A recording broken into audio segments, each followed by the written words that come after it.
We are fortunate to find ourselves in the blessed month of Ramadan. For us in South Africa, this will be our third day fasting. For those in other parts of the world, this may be their fourth day fasting. And Ramadan is really a blessed month. And in this particular month, Muslims are required to fast from sunrise to sunset for the duration of the month. And this is in fact one of the 5 pillars of the Islamic tradition. However, Ramadan is actually not about fasting.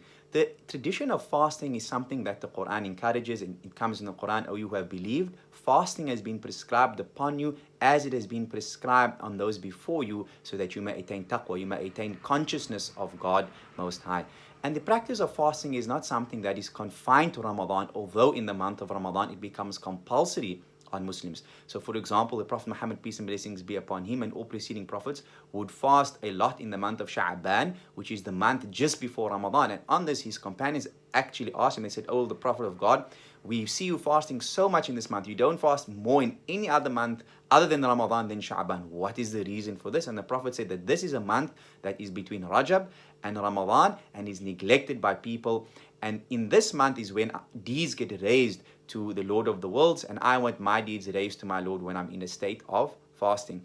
Once we conclude Ramadan, the Prophet encouraged us to fast the 6 days of Shawwal. And he said, if you fast Ramadan and the 6 days of Shawwal, it is as if you fasted the entire year. The Prophet also encouraged us to fast on Mondays and Thursdays, and to fast on the white days, and to fast on the days of Dhul Hijjah, and to fast on the day of Arafah, and to fast on Ashura. So there are so many days within the Islamic calendar where this tradition of fasting is encouraged, or this practice of fasting. And there's so many benefits to this practice of fasting that many secular people even fast. It's called intermittent fasting for the health benefits.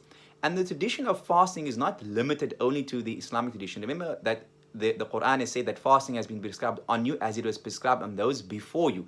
And so we see that all the prophets before the Prophet Muhammad, peace and blessings be upon him, fasted. We even see until today Abrahamic faiths like Christians, Christianity and Judaism, they observe some type of fast. And even non-Abrahamic faiths observe fasts as well.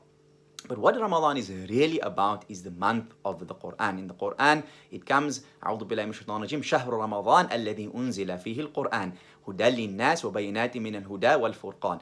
That in the month of Ramadan, the Quran was revealed, and it was revealed to be a guidance and for people, and a criterion, a furqan, a criterion, so that we may distinguish right from wrong. So Ramadan is really a month about celebrating the blessed Quran, and it was in the month of Ramadan that the Quran was first revealed to the Prophet Muhammad, peace and blessings be upon him, through the Archangel Gabriel. Imam al-Shafi'i, one of the luminaries of the Islamic tradition, of the earlier generation, he used to recite 1 khatam of Quran every day. That was his habit. So he would do 1 complete recitation of the Quran on a day.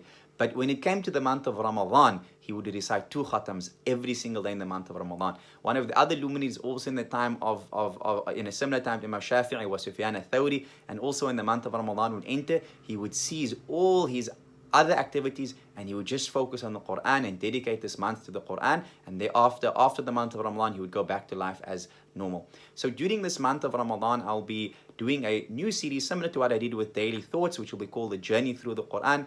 And it's really inspired by the verse that the Quran is a guidance and a criterion to mankind. And it'll be about sharing what are some of the practical tips and lessons we can learn from the Quran to apply in our life. It's not going to be a tafsir. I'm not a mufassir. I am just a person who was looking for guidance, and Allah subhanahu wa ta'ala, God Most High, guided me through the Quran, and I've benefited tremendously from learning the message of the Quran and implementing this message of the Quran in my life.